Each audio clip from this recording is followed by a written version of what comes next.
journeying across the country asking people this question, and almost nobody can answer it. What is a woman? What is a woman? Marry one and find out. So I should go home and ask my wife, I guess. Yeah. Jordan seems irritated by this question. There's a lot of videos I've been doing where Jordan's just very irritated about things. Matt Walsh asks, what is a woman? I think this is a philosophy of semantics question, which is a branch of linguistics and logic that is concerned with meaning, specifically words, phrases, and sentences. Humanity has created dictionaries and continues to update them to track the common usage of language. This does get updated, but not always at the same speed that usage of language changes. Jordan says, marry one and find out. Well, first of all, shouldn't the first thing out of Jordan's mouth be, it depends on what you mean by woman? Like when someone asks Jordan, do you think those things in the Bible actually happened? Well, that depends on what you mean by do and you and happen. I think Jordan knows damn well that people use the words do, you, and happen in a way that is consistent with the common usage of that language. I think Jordan also knows that there are two common usages of the word woman. Yet he doesn't say, it depends on what you mean by woman, like he so often does say. Jordan says, marry one and find out, which isn't wise advice at all, as that might give you some insight as to what or who a specific woman is, but not what a woman is categorically, which I think is the real question at hand.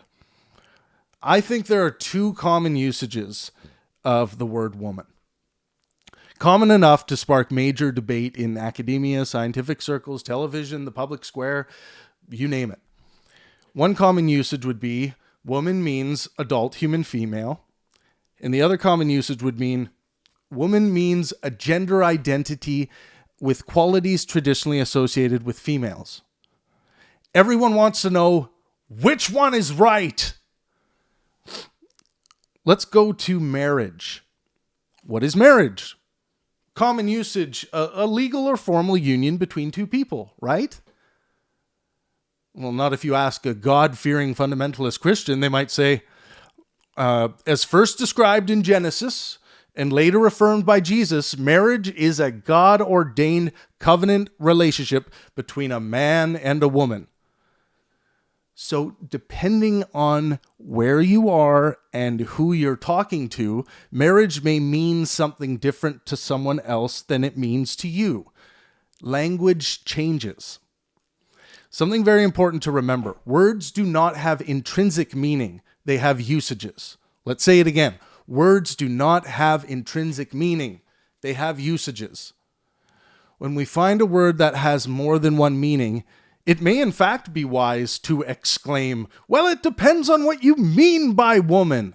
But for some reason, some people are quick to dig their heels in on this one as though they are holding on to the holy grail of woman. So what is the more true usage of woman? This depends on your criteria of truth. The criteria of truth that informs my epistemological standards of truth is correspondence.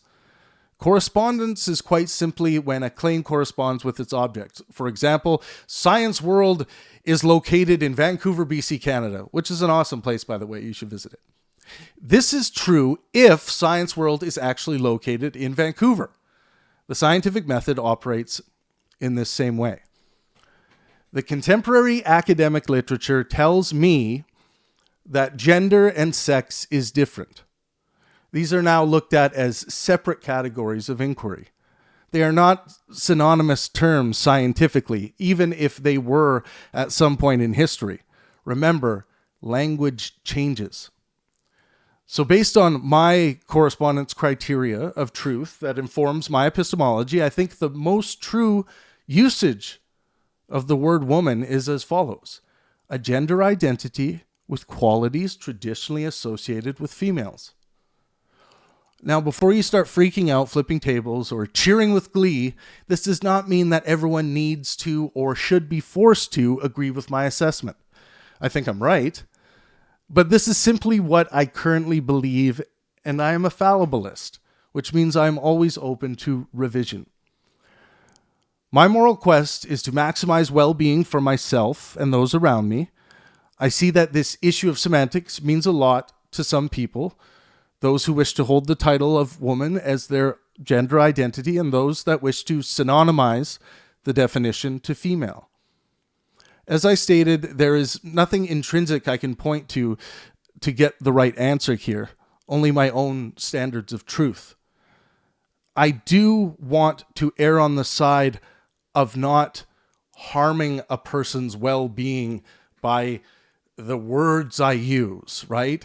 If I'm going over to great-grandma's house, I'm not going to be uttering a whole bunch of swear words and negative slurs and things like that, because I don't want to hurt my great-grandmother's feelings, right?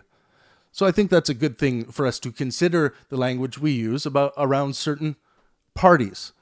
Not your ideas.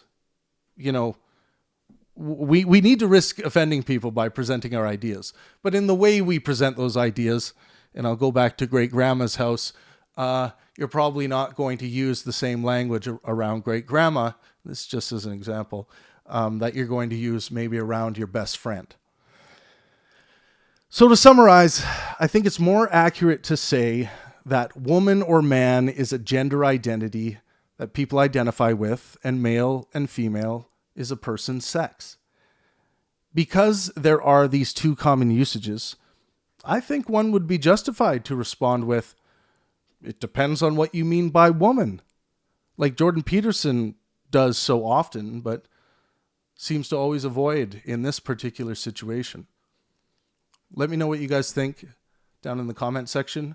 Be sure to drop a like, and if you enjoy the videos here at Pangburn, please consider subscribing. Thank you.